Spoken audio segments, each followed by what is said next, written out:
Patrick, I'd like to follow up on something that Charlie Partridge said a few minutes ago. He said in the meeting room when you guys get together, you're one of the most serious guys, if not the most serious guy in the room. Well, some guys may be joking around. You're really focused and intent on getting things done. Where did that mindset come from, and how do you follow it through every week? It's just something that I say like something I just developed just by being here. I just try to focus on my craft every day. So when I come here, I don't take it as like a joke. I take it serious like a job. So that's something I just do, and just try to press upon the other people. Do you believe that's how you need to react? You know, when you start playing this game for real for a paycheck next year. Yeah, so I believe that's how you should always take the game. Because I mean, if you take the game like that, it's gonna help you get a bigger paycheck when it's time to do that.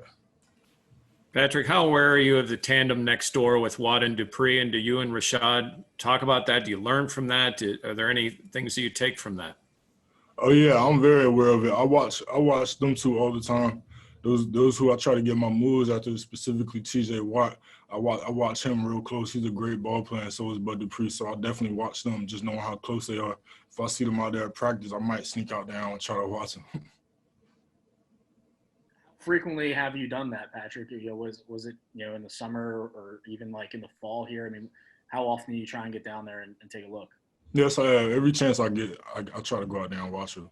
I mean, we got two of the, you could say, the best pass rushers in the NFL right next door. Why wouldn't I try to go watch them? I mean, it's a lifetime opportunity. And then in terms of just, I guess, watching film on other NFL guys, who else are you kind of tuning into this season so far outside of Watt and Dupree? I tune into Chandler Jones a lot. He's a great ball player. And somebody else I tune into, I would like to say, I watch so many people. I could name like multiple guys, but one dude in particular, Chandler Jones, and of course TJ Watt, the two dudes I watch. Has this year kind of been what you expected? Playing with Rashod, kind of obviously with his injury last year, that kind of took away that opportunity, and you guys being able to feed off each other now, both in starting roles.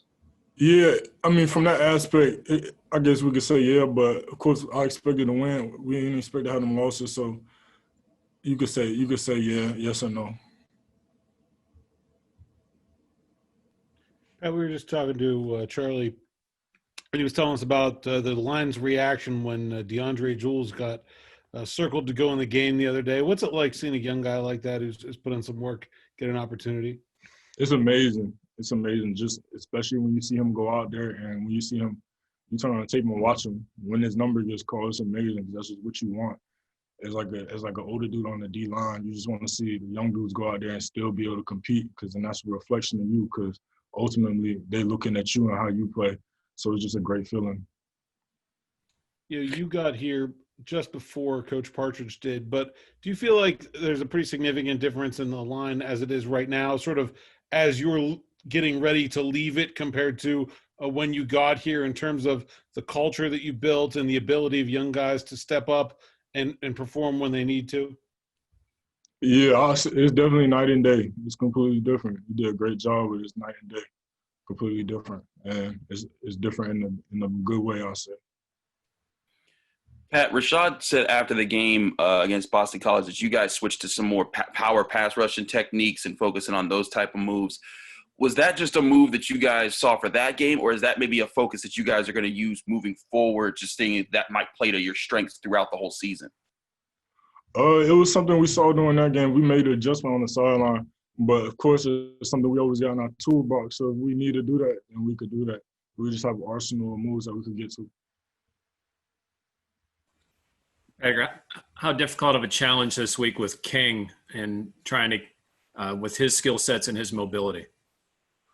I mean, it's going to be a challenge, just like how every ACC opponent is going to be a challenge. You got to treat every opponent with the utmost respect. And, of course, he's a ball player. He's a baller, so we're going to have to bring our A game. Patrick, is it a little bit different when you got a guy back there who, like contain is more important than, say, against, I don't know, like a Devin Leary or someone like that, where King, if he breaks the pocket, obviously he's looking to throw, but if he breaks the pocket, he can really hurt you guys potentially? Yeah, I mean, that's something we're just going to have to be on. We just got to rush with good odds, and I'm sure he'll take care of everything else, but we got to keep him contained. And if we do that at the end of the day, I feel like we'll be good. Patrick, how are your teammates reacting after 2 tough losses?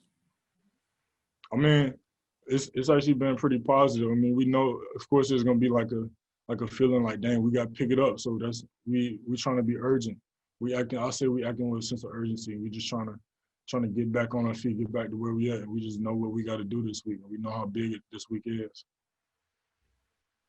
Pat, you guys have talked a lot about the code protocols that you put into place, and Coach Narduzzi's talked a lot about being having to earn that right to play. Does that change at all when you start to struggle with the team results? Does it make that vigilance a little bit more difficult for guys? I don't think so. Because at the end of the day, everybody knows it's an opportunity to be out here.